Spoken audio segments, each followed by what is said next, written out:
Mesdames et messieurs, ravi de vous retrouver. Une nouvelle édition de Direct pour ce mercredi 28 juillet 2021. L'édition d'aujourd'hui sera consacrée au développement financier en Égypte.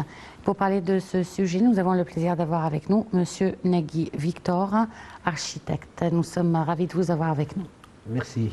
Alors, on va commencer par un premier reportage qui concerne la réunion du président Abdel Fattah el-Sisi dimanche dernier avec le chef du gouvernement, Dr Mostafa Madbouli, et le ministre des Finances, Dr Mohamed Maït, en présence de hauts responsables de l'État pour faire le suivi et réviser la performance et les indices financiers durant l'exercice 2020-2021.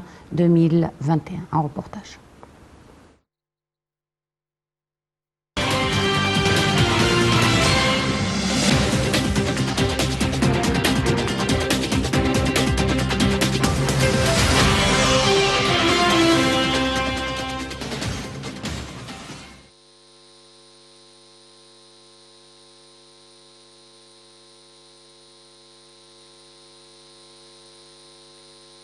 Le président Abdel Fattah el-Sisi a enjoint de maintenir stables les taux de performance économique réalisés afin de sauvegarder la stabilité de la situation financière de l'État.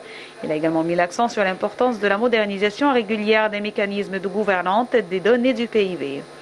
Dr Maït a présenté un certain nombre d'indices financiers importants relatifs à l'amélioration des taux de croissance économique. Le gouvernement a en effet réussi à hausser les recettes de l'État d'une valeur de 119 milliards de livres égyptiens, soit un taux de croissance de 12,2%. Le budget a également réalisé un excédent estimé à 93,1 milliards de livres égyptiennes, avec un taux de 1,4% du PIB, tout en réduisant le déficit total de 8% à 7,4%.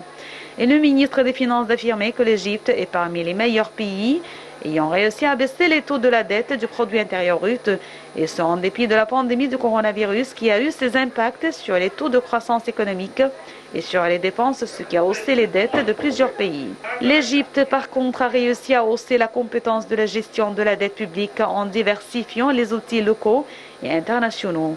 Donc, Dr Maït a indiqué que le total des investissements au cours de l'exercice financier actuel 2021-2022 a atteint environ 358,1 milliards de livres égyptiennes.